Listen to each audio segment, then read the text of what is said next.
The one piece of advice I would give every boater before heading out on the water is prepare, prepare, prepare.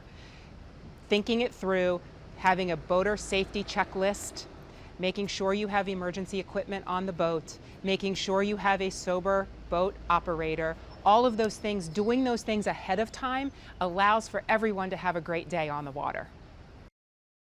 I'm Amy Bollinger. I'm the Education, Outreach, and Injury Prevention Trauma Coordinator for the Adult Trauma Program at Penn State Health Milton S. Hershey Medical Center.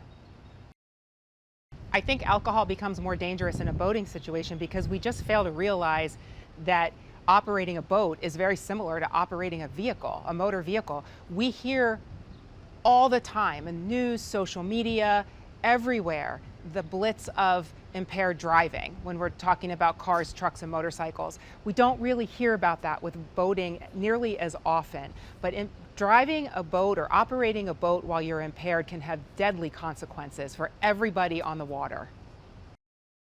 Some of the most common boating accidents we see are people who are unaware of the other boats around them, coupled with impairment, can create disaster. Boat collisions, people being thrown out overboard and not being able to save themselves or not being able to help themselves. We see a lot of boating injuries throughout the summer months in South Central Pennsylvania. You know, people are out on a boat, they're having a good time, they're having some drinks, they might even be grilling and barbecuing. But remember, you're in a body of water and there are waves, there are obstructions in the water. You have to know the waterway.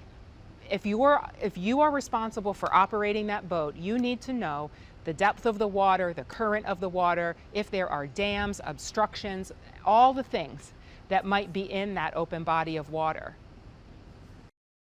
We have to know ourselves and each other to understand what impairment looks like.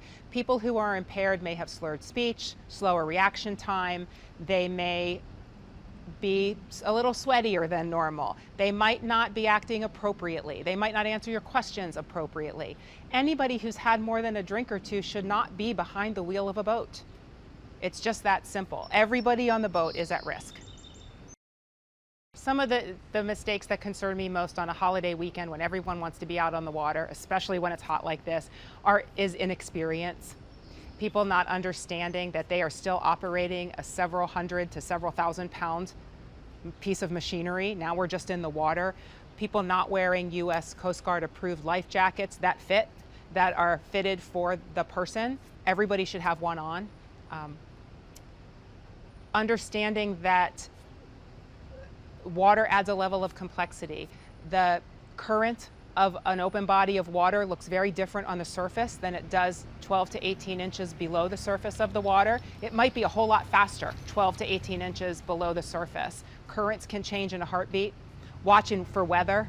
When it's really hot like this, the weather becomes unstable. We might have storms crop up very quickly. We have to be aware of the weather, changing weather patterns.